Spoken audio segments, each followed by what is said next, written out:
녹화 시작. 녹화 중지 버튼. 안녕하세요. 정종호입니다. 제가 몸이 안 좋아서 누워서 방송을 합니다. 양해 부탁드리고요.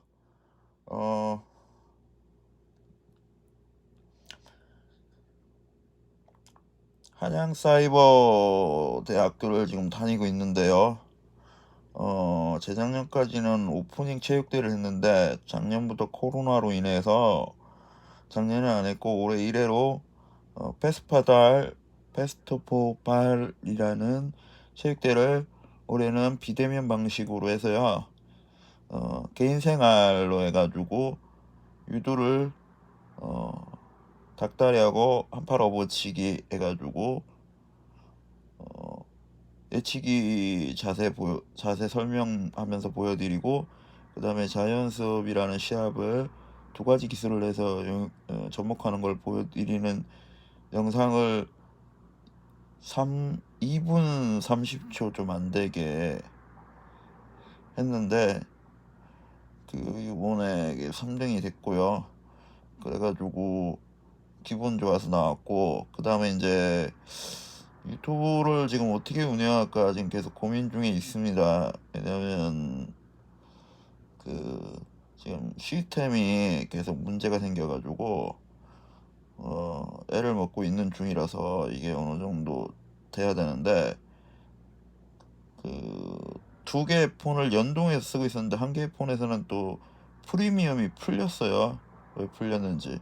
그래가지고 지금 문제가 되고 있어서 해결이 안 되고 있어가지고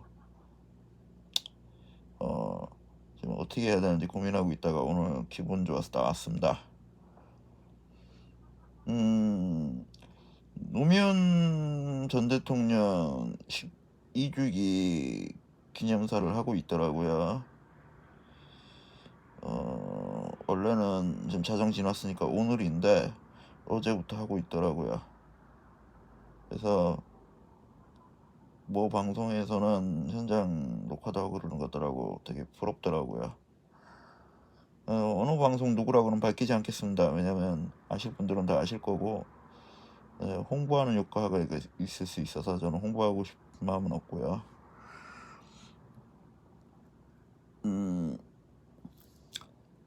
지금 장애인계가 여의도에서 농성을 하고 있고, 타시설하고 이동권, 그리고 교육권, 평생교육, 비장애인과 동일한 조건으로 가능할 거, 그 이동권 정상화 이걸로 하고 있고, 지금 현재 문제가 되고 있는 게 이 시각하고 심장도 일명 장콜이라는 이 복지차가 포화 상태라서, 콜헬스가 포화 상태라서 서울시 시민안에서 서울시 보조 다우처를 하고 있는데, 이게 이제 운영주체하고 관리감독하고 그 집이라서 문제거든요.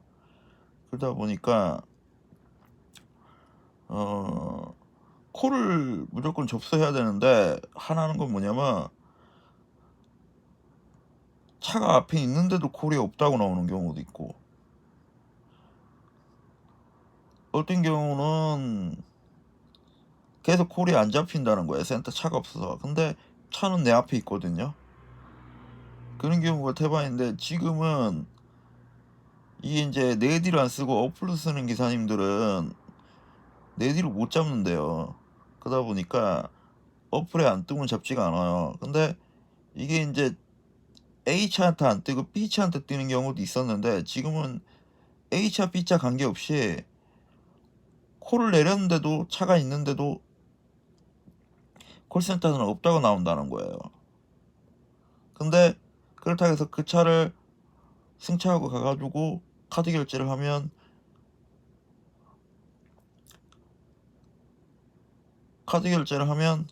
문제는 부정수급이라는 거죠.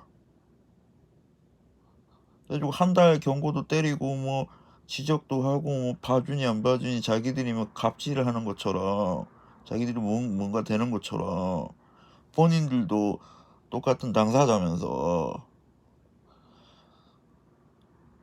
이러니까 문제가 되는 거거든요. 거기다가 이게 이제 한 하루 24시간 0시에서 그 다음 0시까지 4콜밖에 못 써요. 근데 예를 들어서 사람이 이런 게 있잖아요. 목적지 갔는데 허탕 쳤어요. 아니면 장소를 잘못 알고 갔어요. 그럼 다시 타고 가가지고 거기가 다시 또 결제하면 되잖아요. 이미 결제하고 내렸으니까. 근데 이게 문제가 뭐냐면 무조건 콜을 불러가면서 이렇게 될 경우에는 또 이어 타기로 된다는 거예요. 요금을 자르기 위해서. 금액 제한이 있으니까. 왜냐면은 8,000원까지는 2,000원이고 8,000원 이상부터 40,000원까지는 10,000원으로 이 본인 부담금이 그렇게 돼요. 그러다 보니까 금액 제한이 있으니까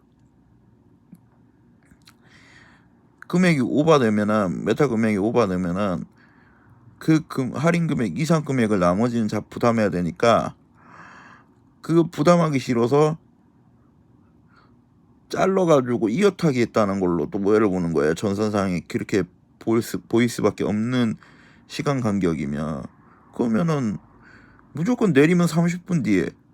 이것도 말이 안 되는 거고 어떻게 30분을 다 쓸 수 있어. 넘을 수도 있고 안 될 수도 있지. 그리고 몇 시간 만에 다시 불렀는데 그 차를 또 타는 경우도 있잖아요. 근데도 불구하고 계속 왜 그 차만 타냐 하고 지적을 하고 하는데, 이 사람들이 갑질하고 선생짓 하는 게 자기들이 이득되는 것도 없으면서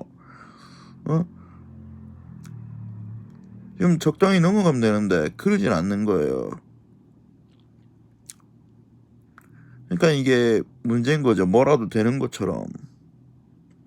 그리고 지금 지치장애인들이 이동권 보장을 요구하는 이유는 그 휠체어 없이 못 걸어 다니는 장애인들은 이게 자선 버스가 아니면 그 리프트에 있는 버스가 아니면 차를 못 타거든요. 근데 이게 리프트에 있는 버스가 만들어지면 지치장애인 휠체어를 쓰는 지치장애인들만 좋은 게 아니라 유모차를 갖고 다니는 애기 엄마들도, 제 표현이 적절하지 않을 수 있습니다. 양해 부탁드릴게요. 애기 엄마들도 편하거든요. 이게 장애인만 좋아지는 게 아니에요. 우리 지하철도 그렇잖아요. 스크린들랑 승강기 만들어지니까 장애인들만 편한 게 아니잖아요. 노약자, 어린이, 임산부 다 편해지잖아요. 그러듯이 뭐 짐 들고 왔다 갔다 하시는 분, 사적이든 상업이든 다 편해지잖아요. 그러듯이 장애인은 이 요구하는 걸 만들면 비장애인까지 활성화가 되는 거예요, 자연스럽게. 그래서 제가 항상 주장하는 게 있잖아요. 아동복지에 관련돼서는 아동장애인 기준을 세우고, 노인복지에 관련된 거는 노인장애인을 기준으로 세우고, 임산부에 문제가 있으면 임산부 장애인 기준을 세우고, 여성 인권에 문제가 있으면 여성 장애인 기준을 세우고 하면은 비장애인들의 그 계층별로 해결이 되지 않겠냐. 왜냐면 장애인 태어나서부터 또는 장애인이 생긴 중대사고로 또는 후에 질병으로 생긴 뒤로부터, 상해 질병이나 상해 사고로 생긴 뒤로부터 죽을 때까지 불편한 거기 때문에 장애인보다 또 불편한 사람은 없다. 그래서 아동복지를 주장하는 사람들, 여성 인권을 주장하는 사람들, 임산부 복지를 주장하는 사람, 노인 복지를 주장하는 사람들한테 전부 제가 한결같이 17년 동안 한결같이 장애인을 기준으로 해서 인권을 만들고 장애인을 기준으로 해서 복지를 만들어라. 지금 그 2차, 3차, 4차 재난지원금도 프리랜서나 장애인 사업장은 못 받은 사람들이 더 많아요. 그러면 이것도 불평등 아니냐 이거예요. 지금 비장애인 안에서도 보편 지급 안 하고 선별 지급하니까 누군 받고 누군 못 받니, 누구는 조건이 안 맞아서 받니, 받을 수 있는데도 누구는 받을 수 있는데도 인원수 문제로 못 받니, 이런 것들이 월가발가 말이 많잖아요. 그러면은 비장애색에서도 그런데 장애인은 얼마나 더 밀리겠습니까? 뭐든지 어려워지면 비장애인들이 경제적으로 뭐든지 어려워지고 힘들어지면 장애인은 더 밀려나는 거예요. 더 어려워지는 거고. 왜냐면은 인간의 제일 약한 부분이고 제일 밑바닥 경제 3위고 밑바닥 인권 아니겠습니까? 아직까지는. 그러다 보니까 그런 거에 대한 기준을 마련하지 않고 있다는 게 참으로 씁쓸한 현실이죠. 남은 30분 만에 갈 수 있는 거를 그 니프트 버스가 아니라 가지고 니프트 버스를 한 번에 못 가니까 2번, 3번 나눠 타 가지고 50분, 1시간 걸리고. 얼마나 불공정입니까? 이게 바로 장애와 비장애의 차별, 장애 비장애인과 차별이 없어야 되지 않겠습니까? 그런 부분들에 개선을 계속 해달라고 세종시 그리고 이제 여의도 그리고 저기 천안에서도 하는 것 같고 전남에서도 하는 것 같고 전북에서도 하는 것 같고 경북에서도 하는 것 같고. 그리고 이게 활동보조 서비스라고 있는데 장애인 활동보조 서비스가 이것도 문제예요. 이것도 뭐가 문제냐면 바우처가 문제이 뭐냐면 유형에 따라서는 줬다 뺐었다 한단 말이에요. 누구 눌리는 것도 아니고 사람이 줬다 뺏기면 더 기분 나쁘거든요. 더 화가 나거든요. 그리고 확장됐던 게 깨져버린단 말이에요. A만큼 있었을 때는 그 정도 확장을 했는데 B까지 왔으니까 B까지 확장을 넓혔는데 줬던 걸 다시 가져가 버리고 뺏어버리면은 확장이 됐던 게 깨져버리니까. 왜 그렇잖아요. 조그만 집에서 살 때는 요만큼 갖고 있다가 큰 집에 가면은 요만큼 갖고 있는데 다시 조금 집 가려면 다 버려야 될 게 많아지듯이 이게 물건은 괜찮은데 사람 생활과 삶은 그럴 수 없는 거잖아요. 그렇기 때문에 문제라고 보는데 그거를 경제적 논리와 복지를 맨 마지막으로 집행하는 문제로 인해서 그 지자체에서 지원하는 것 같은 경우는 자기들이 칼자를 쥐고 흔드는 것처럼 좌지우지한다는 게 참으로 씁쓸한 현실입니다. 그렇다고 치고요. 넘어갑시다. 그리고 지금 그 민주당은 나는 민주당 깔 때는 깔 거예요. 남들은 뭐 민주당 까지 말자 하는데 민주당은 왜 장애인을 에 관련된 사업들 이렇게 미정하고 적극적으로 나서질 않는지. 돈이 들면 얼마나 들 것이며 돈이 안 드는 것도 많이 있지만 돈이 든다 하더라도 그렇게 많이 드는 일도 아니고. 이번에 4차 재난지원금 할 때 기초수급자 차상인한테 10만 원씩밖에 안 줬다고 하더라고. 근데 그 너무한 거 아닙니까?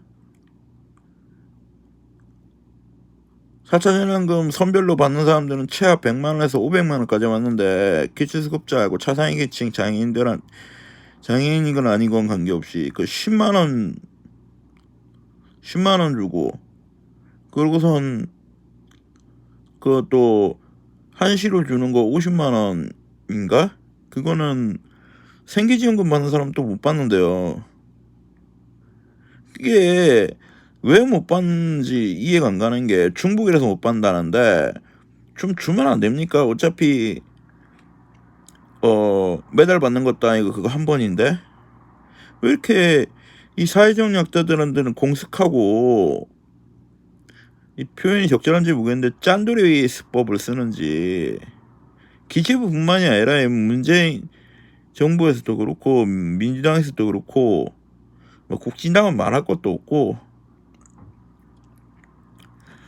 그리고 장애인 비하 발언에 대해서 너무 왈가왈가 하는데, 장애인 가족이 있는 사람들이 장애인 비하 발언 비슷한 거를 에피소드로 예를 들어서 말할 때는 그 사람들이 비하 발언하라는 취지가 아니잖아요. 예? 그 상대라든가 대화 내용의 스토리의 주제를 보면 비하인지 아닌지 알 수 있는데도 불구하고 그렇게 말잔치로 해가지고 발목 잡기 하면은, 예? 그 범진부 깨시민들한테 외면당하면은 다음 지선이나 총선에서 어떻게 이길라 그러는 거예요? 제가 어느 당 얘기하는지 알죠? 모르면 그렇다고 치고요. 그 부양 의무제 문제가 지금 그 독립돼 있지 않은 사람들한테는 여전히 부양 의무제가 문제가 되고 있는데, 이거 언제까지 이렇게 보듬거릴 건지 현실에 맞지 않지 않나요? 그렇다고 치고요. 그 다음에 최저임금, 장애인은 최저임금 안 줘도 된다는 이 조항을 해결하기 쉽잖아요. 왜 안 하고 버티고 있는 겁니까? 눈보적으로 하고. 예? 노동부는 뭐 하고 있는 겁니까 도대체? 비장애인과 동일하게 조항 바꿀 수 있도록 좀 개선하십시오. 장애인은 사람이 아닙니까? 왜 이런 식으로 지금 벌써 몇 년째입니까? 이거 문제 삼았는지. 개선 좀 부탁하고요. 부탁 안 하면 또 움직여야 되겠죠, 힘들게.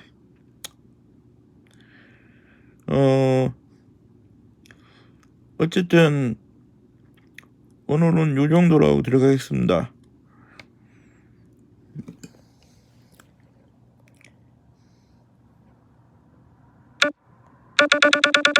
종료할 때는 좀 잡음이 많이 들어가는 거 이해 부탁드리겠습니다.